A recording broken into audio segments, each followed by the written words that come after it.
Folks, you know how NoPixAfterDark, we do a big Black History Month. We go big or go home. And we have a doctor's call coming to NoPixAfterDark podcast. I'm so excited. This has been an episode in making for over 3 to 4 months, and we're finally making it happen.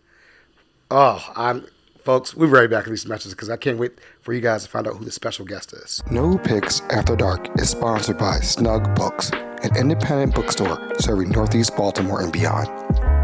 In addition to featuring new books for all ages, the store also carries cards, stationery, gifts, games, and more.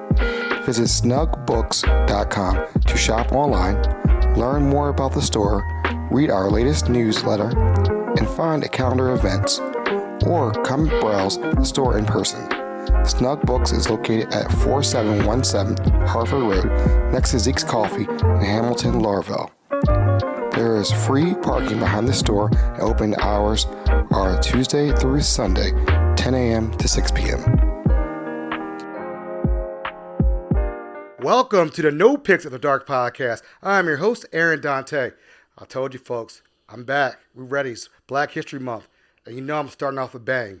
You can't miss this show. Tell your friends, tell your family members, this is the show you want to tune in on. Because we always talk about Black doctors. We talk about, making sure that health. I always look for a Black doctor for my men's health. And that's what, because they know my body. And guess what? We have a doctor in the house. And not only that doctor will be the founding dean of the new proposed medical school at Morgan State University. Without further ado, Mr. Dr. Sealey, how are you doing, sir? I'm doing great. Thank you very much, Dante. Hey, welcome to the show, man. This has been 3 to 4 months in the making to make this happen. Yeah, I'm very excited about being here because I'm really, really excited about people in Baltimore knowing who I am. Yeah, and that's what it's all about. We're here to learn a little bit more about you. We've heard about this medical school coming, and everybody's like so excited. I've had friends tell me, I can't wait for this medical school. So happy Morgan's getting it. But guess what? We have the dean right here to answer some questions. Yeah. So thank you, Doc, for coming in today. Okay. Let's get a quick background about you before we even get started. Yeah, I'll talk a little bit about myself. Okay, so let's talk about. I tell people this is your show. Okay. I'm just here hanging out. It's very difficult to talk about yourself because I grew up in a Baptist home, so you know how that is. Your mom is the leader of that home. So I think when I think about who started me and what were the principles, I go back to my mom. My mom says, John, if you're going to be anything, janitor, doctor, whatever, be the best. And that was the motto that I carried through all those processes. So I grew up in a little small town in North Carolina near Wilmington. The name of the town was Rose Hill, North Carolina. I was lucky to get through high school. My mom was always at the school making sure that I did the things that I needed to do to prepare myself for a academic career. Even saying to me that you can't be a farmer because your hands are too small.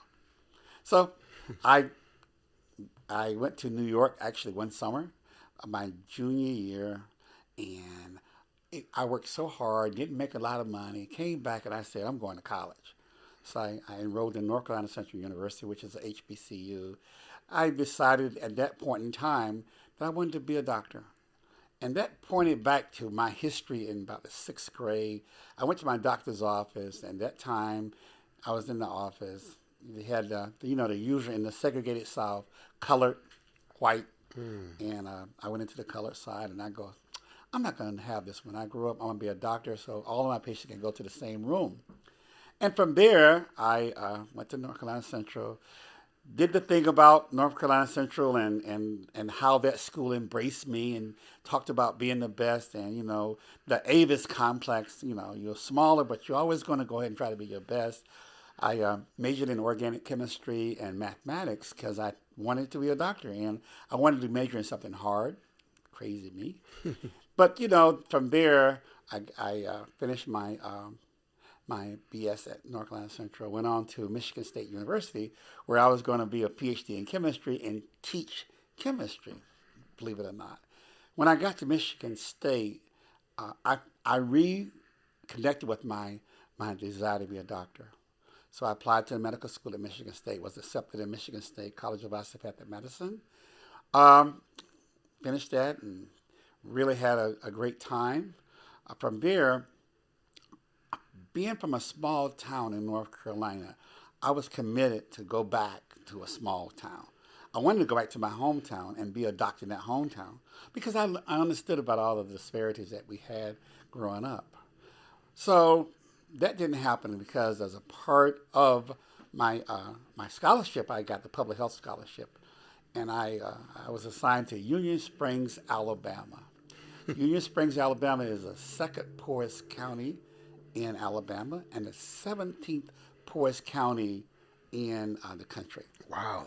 And the things that I saw there were amazing. Surely I wanted to be, I wanted to serve, and I decided that I was going to be a surgeon because I was, we did have a lot of individuals that were general practitioners. I decided to be a surgeon. So I left Union Springs, Alabama after 2 years, came back to Detroit, and then I became a surgical resident. I did general surgery, and then I did into cardiothoracic surgery. Interesting enough is cardiothoracic surgery is one of those things my mentor and trainer at that time was an African-American surgeon. There was only about 3 African-American surgeons in our profession during that time. And I wanted to train under him. And he said to me, point blank, you're going to be better than me. You can't be a general surgeon. You must be so decide what you want to be. You want to be a neurosurgeon, you want to be a cardiothoracic surgeon. And I decided I was going to be a cardiothoracic surgeon. Not because I like hearts or like cutting and blood. It's just that we needed to jump over that barrier, and I wanted to be a part of that whole process of jumping over that barrier. So I went through the whole program.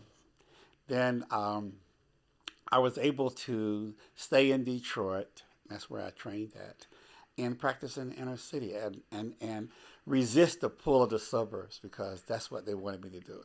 Come on to the suburbs. But I didn't. I knew where I came from, and I knew the needs.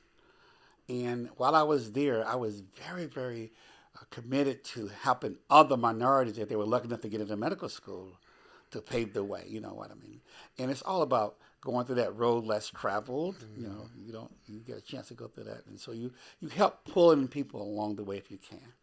So I did that for about 15 years. And then all along I had been teaching and helping. I decided to try something new. So I decided to go into academic medicine. So I talked to the dean of the medical school and became the director of student placement in Detroit for Michigan State College of Osteopathic Medicine. So the kids would come in from East Lansing to Detroit. So that was kind of fun. So I was able to now teach 50 kids and teach them how to maneuver in the inner city because, East Lansing is a kind of a rural area and don't have the same flavor as the city. In that whole process, I remember one day, I was the associate director of the general surgery residency program. I remember the director saying to her students, as these kids drove from the suburbs into Detroit, into a parking lot that was well guarded, all these rails and stuff, coming into the back door and never touching the city at all. And she was telling them, you got to get out of here quick as you can to get back to the suburbs. So I realized then that if you don't, I understood why kids never really stayed in the inner city. They never really practiced in the inner city. They just practiced in a hospital in the inner city. And I realized then that if you were going to get kids to be doctors and take care of people in the inner city, you got to train them there. So I went on from there and became a director of medical education and a DIO for residency, six residency programs. And we had the largest residency program. We called it Teaching Health Center Residency Program. That was a program that the Obama presidency, what he did during that time was said, we need to train kids in the inner city. We need to train primary care doctors. And it was a program like this. I had 6 residents. It was the largest. We actually in Detroit had the largest program in the country. We had 85 residents. And I committed myself during that time to train those kids in the inner city. And so we train them in inner city, and I also committed to train them under population health. Where you live has a lot to do with the disease that you have. You just will to learn that. So we went to the toxic tours, and that is going by, where does a large majority of the population lives where? Near the incinerator, live near the refinery. And you saw all of the diseases there. And I had those kids sit down and hear things like, well, one of our the community presenters says, you know what, guys? I die so that you live. What does that mean? Well, in my area, we all have leukemia, renal failure, and all those kind of things because we're right beside of the refinery. And I can't move out because I can't sell my property. And they stay there for that reason. And so I'll make it a little more shorter. So no, that's good. You're preaching right now. But you're preaching, though. It's all good. So I did that program where I trained those residents for about 8 years. And I just knew that I wasn't able to do enough. We needed more underrepresented minorities, African Americans, Hispanics, indigenous population, anything. We needed more. You had only about 5% of the doctors were African Americans. So I told some of my friends that I want to be a dean. And that was crazy because I knew it as a dean. Now you can train a lot of kids. You can do a lot. So then I'm on this journey to become a dean. So where did it take me? Minnesota, coldest place in the world. I had to go there, but that's where I could get the opportunity to do that. And from Minnesota, I went to Arkansas, Fort Smith, Arkansas, the last city before the frontier. And it's the west portion of Arkansas. I mean, we could talk about the stories that I can tell you about what happened there, but I was there for 2 years, and then all of a sudden, I have done all of the things that I could do to become a dean, and not just any place, but any place I wanted to. I have 5 or 6 people calling me saying, you want to be a dean in California, you want to be a dean in Tennessee, you want to be a dean here. And one of my mentors, another man, Barbara Ross Lee, said, there's an opportunity at Morgan State. Do you want to be there? And I said, let me think about it. New position, new school, HBCU. Nah. I don't want to do that, man. Why would I want to pull my hair out? Right. And then I thought about it. HBCU. I went to HBCU. I didn't see my first black doctor until I was 20. I always said, you got to get these young underrepresented minorities, especially African Americans, to dream again. You got to be able to touch them. You got to be able to touch them early. So I thought about that. And I thought about all the times that I touched them. I thought about the fact that I could be in charge, as the chief academic officer, to train 180 kids a year. And I just said, that's really interesting. And I thought more, Morgan State University. Thinking about it, it's a school, 150 years old. You can put a medical school on that campus. You haven't had a medical school on a HBCU campus in 45 years. Oh my gosh, let's do this. And that's how I got here. And it's been, and I like Baltimore, because Baltimore is really kind of like Detroit, same kind of mentality. A little bit, I think Detroit might be a little bit ahead of them, just a little bit in some of the things that they are doing. But I see it, and I can see it, and my whole intent here is to have not only, you have a couple of things. You got underrepresented minorities that are not going to medical school, and then you got underrepresented minorities that are not getting treated. You understand? So I got a chance to do both of that. And then I think that, there are a bunch of people in rural areas in Baltimore and all around that want to come to medical school. And they want to go to Morgan. And I took that opportunity. So I went all the way around the world to this place. So I'm sorry. But that's what we're here for. That's what we're here for. We're here to listen to your story. Yeah. I understand that was the first part, and I really wanted to get that story out and really get an understanding of who you are and the makeup of the new dean. We want to make sure we know who you are. So we know that. Somebody might say, "Hey, I was East Lansing." Somebody might say, "I was in Minnesota." You never know, and this is what it's all about: getting to know your dean. I just classify myself as a poor country boy. I'm just a poor little country boy that just got great opportunities, and I am planning to take advantage of those opportunities and help a whole lot of people as I come through that process. Well, folks, you heard the first part. We'll be right back at these messages. We're going to talk a little bit about Morgan, what the school about, when will it open up, what can we expect from the staff going forward? Are there going to be people like myself, looking like me, being on the staff? We're going to ask those questions. Right back to these messages, folks. When you give to United Way, your gift could be the first spark of something bigger.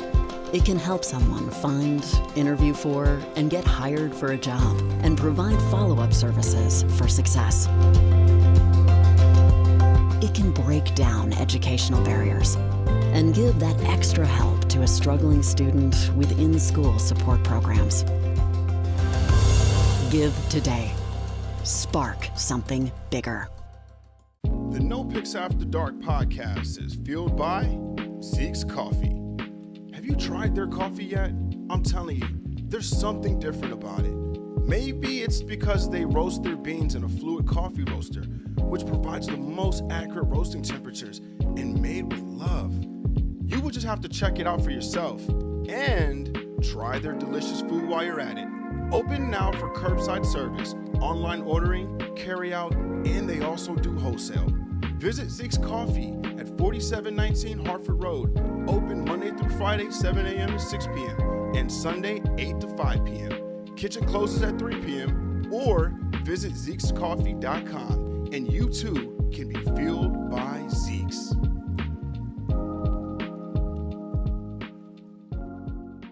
And folks, we are back. I mean, he just dropped some jewels and gems. I had to take some notes down. That's why I was like, wow. So thank you again, Dr. Sealey, again, for coming to the NoPixAfterDark podcast, hanging out with us for this afternoon. And we'll start off where you left off. A little bit about Baltimore. Okay. What drew you to Baltimore? What did you know about Baltimore before you got here? What did you know about it, and what changed a little bit when you got here that you probably didn't know? I didn't know a lot about the city of Baltimore. Okay. I knew a lot about D.C. I knew a lot about Silver Springs. I have a sister that lives there. I didn't know anything about Baltimore per se. So my first indulgence into Baltimore was just coming here, going to the hotel, and then working. I was working because a part of the process of building a medical school is getting places for the third and fourth year students to have an opportunity to have clinical sites to train, and having doctors train them. And so I had to engage with doctors and engage with the health systems. So I was doing a lot of that. And also I had an opportunity to meet some of the other individuals that were very important and instrumental in Baltimore. So I was doing a lot of meeting, but I wasn't really getting into the city. And then my PR person, Ms. Kirby, and I just started going to some different places. And then I began to really enjoy Baltimore, because before you get all of these things about, you better be careful with Baltimore, this, be careful here. And I'm not used to that. And I did not want to do that, but I didn't also want to venture out by myself. But now I feel very good about that.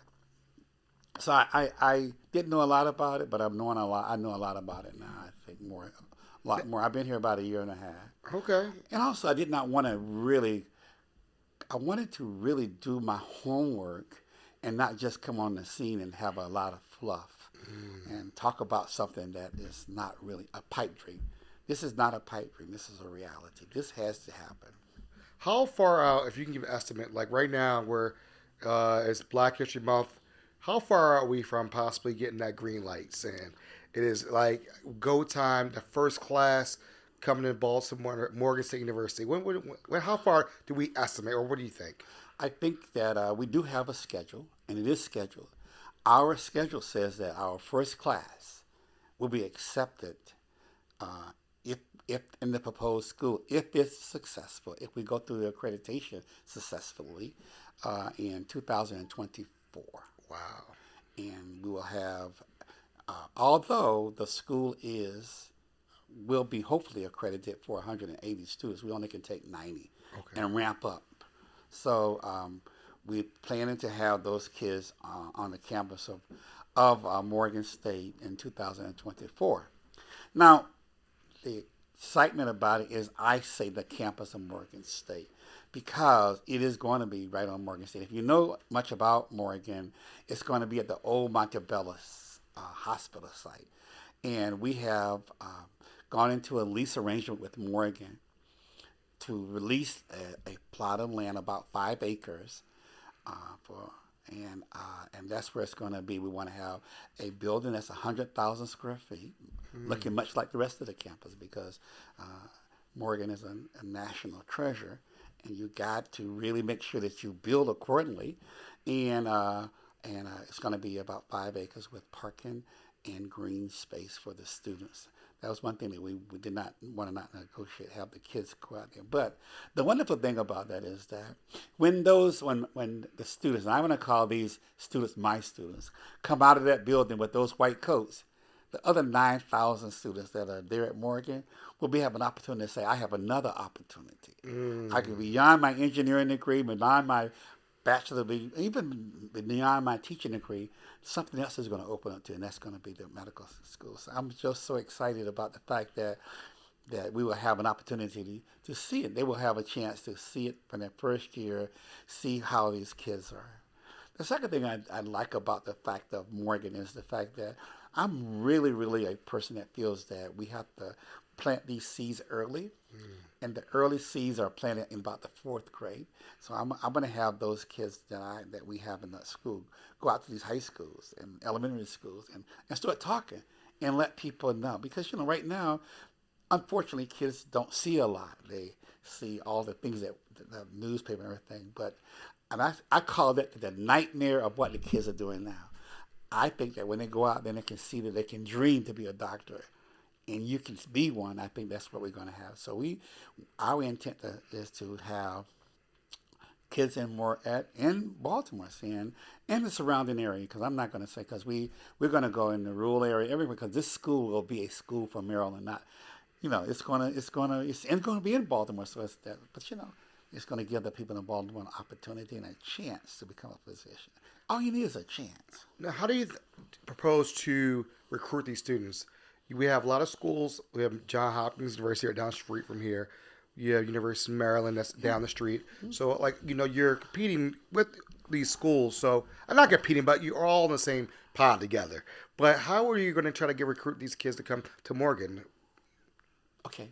And some of the stuff that you talk about is rhetorical. Okay. I mean, I think that when you look at the graduating class of Hopkins or the graduating class of Maryland, you might not see a lot of people in there from Baltimore.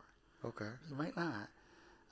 We don't feel that's going to be and you got to understand, Johns Hopkins is a great medical school. University of Maryland is a great medical school. But I think that our intent is to kind of do a little different dive. Just as Morgan right now is busting at the seam, they have gone up to over 9,000 students on that little campus there. There is something happening in Morgan that people feel very comfortable about going there, and they want to go there. So when you say, how are we going to recruit? I have people calling me all the time saying, when? Okay. And I say, I don't know what you're talking about because the school is not even built now. It's a proposed school. Right. And that gives me the impotence to try to make sure that it happens. So when you say, how are we going to recruit? Right now, for every seat, there's probably 5 to 10 students that want that seat in medical school. But I think, and the medical school is going to open its door for everybody. It's not going to be a medical school that just, is just going to try to attract unrepresented minorities, but they'll attract everybody. But I think that what I want to do is give those individuals a opportunity. Now, secondly, we will have some programs with other schools that have underrepresented minorities. There are a lot of schools. I mean, there are schools in North Carolina, there are schools in South Carolina, there are schools in Virginia that want that opportunity. And we're going to have some what we call articulation agreements with them. That means that if you do real well your first 3 years as an undergrad, you can get into the medical school. And that fourth year can count as your fourth year. So you get what we call a BS DO degree. You get your BS, and it shortens it, and it's less money, and it gives you a pipeline. But not only that, you can have a BS DO degree where you go 4 years, enjoy your college experience, and get into medical school. And we say that if you follow this prescribed process, that you will easily get in there. And then you have those programs. We want to also have a situation where our kids get more. Sometimes you want more, and that means you can get a medical degree and an MBA, a medical degree and an MPH, a medical degree and an ED. You can do a lot of things and you now become not just one degree but dual degree, whatever. So I think we want to make sure that we give everybody an opportunity to do what they want to in life. This is all about opportunity. This is all about having an opportunity for a kid that don't have opportunity, because you can see that. Because you have 23% of the population just choosing African Americans. You have less than 5% of the population that are positions African American. That might be something wrong with those statistical. So is it because of less opportunities? We want to give that opportunity to them.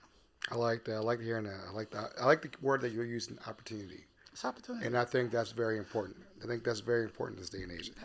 Now, I'm going to go one more step. And the next step is that let's look beyond let's look beyond the 7 years. That's 4 years of medical school or 3 years of medical school, and then your residency, and then you come back. And the population begins to see people that look like them, that were born in that city. So I think that I always talk to Nicole about the 6-year-old kid right now that's in the Baltimore public schools that want to be a doctor. Will go to high school, go to elementary school, high school in Baltimore, go to undergrad in Baltimore and Morgan. Then he would go to medical school in Baltimore. Then he would train in Baltimore. Where do you think that kid's going to work at? In Baltimore. Baltimore. And that's what you got to do. I like that. I like that. Keep it here, because I think that's very important. Keeping great talent here in Baltimore and serving. Like you said, something like you said that was very key that I thought was, serving the underserved areas that you said earlier. Like, that's so important. And I think it was interesting. We talked about how kids are coming the back door and come to school, medical school, then leave back out, not be coming to the city. Yeah. I think that's very important. I always tell people, you really got to understand the city you're living in. Understand what people are going through, the plight that they're dealing with, and then understand it so you can have a better appreciation of what you're doing and how you're going to help them out going down the road. So I really like that, where you're going with that. I love that. So. Well, if you train in a portion of Baltimore that people say you shouldn't, I mean, that community embraces you, and you don't have to worry about the fear of that. You just drive in there, and they don't care what you drive. The preacher drives in there. They don't care. You go in. I just think that you have to make that. Sometimes people go other places because they're not familiar with the place that you want them to go. You're exactly right. And that's one thing I always tell people. I'm originally from Baltimore, and one of the things was I wanted to come back home, and I wanted to come back and work in the area and then work with people. And so I worked on a project that was near and dear to my heart called the Red Line. That was in Baltimore. That was pushed away politically, or whatever motive it was, but now hopefully it's coming back. And it was a rail project, and I cried when it got closed because I knew the impact it could make from West Baltimore to East Baltimore. Having that person who could get a job who lives all in West Baltimore, who has to go all the way out to Amazon's or all the companies on the other side where all the trade and tire point all that stuff out. And then it got, for not happening, that hurt a lot. So I love what you're saying about just the community, and I love everything you're saying right now. Well, I mean, it's the truth, and then think about the economic impact of that, and that is that now all these kids that graduate and get through their residency programs if the school, when the school becomes a part of this community, look at the growth of it. Now you're having people that are really in the middle class. You understand? They're going to buy a little bit different. They're going to do a little bit different. They're going to demand staying in Baltimore. So you're going to have more areas that they're going to. I think it's just a tremendous. It's just a tremendous process, and more than anything else, this is not John Sealey's medical school. This is not Barbara Rossley, who is the president's medical school. This isn't even Dr. Wilson's medical school. This is the people of Baltimore Medical School. You get a chance to say, that's my medical school. And so that you can, they can be like my mom. My mom says, John. I know what my mom would have said if I was in Baltimore and there was a new school. She said, John, you're going to go to that medical school. Because it's so important that you can dream. As a man thinketh, so is he. So you can just get there and I'm just a firm believer of that, because and this is just this is before, when I was in my residency program and I interviewed for that as a cardiothoracic surgeon, the surgeon that was going to train me says, you got to be 10 times better than anybody else. And you got to be able to say, bring it on. And the person that makes you say that is your family. You understand, that supported you all along. That was one of my things my dad always taught me. Gotta be 10 times better, everything. Yeah, everything. And that's all through life. And you know what? He kind of made me. That you don't realize, but they don't even understand how they may treat you a little different sometimes.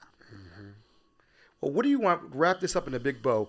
What do you want people to walk away from this interview from hearing you, learning about what's going to be happening in the future? What do you want people to walk away with? Because I'm going to tell you right now, this is part one of us. We're going to run this back when we get the green light and do it bigger and better.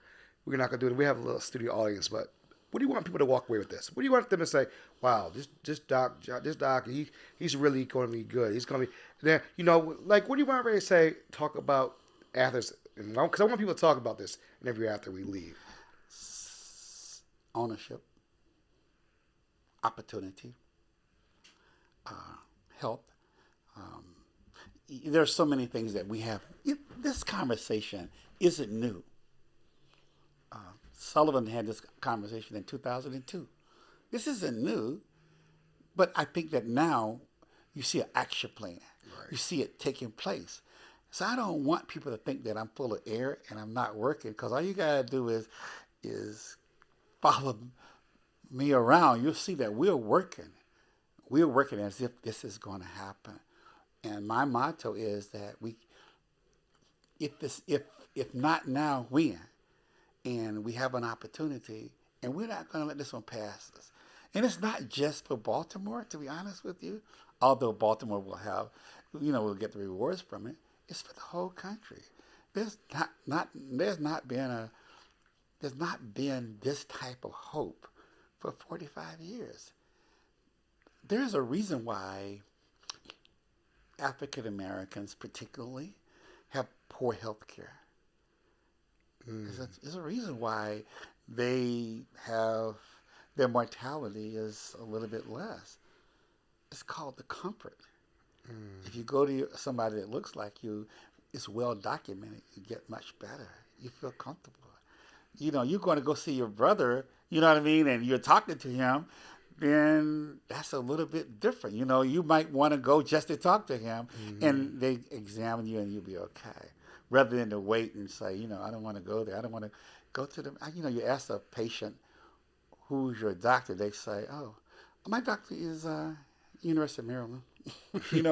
Johns Hopkins. Yeah. No, who's your doctor? I don't, I'm not saying that's right, wrong, or indifferent, because, like I said, they're great places, and I'm not really criticizing them.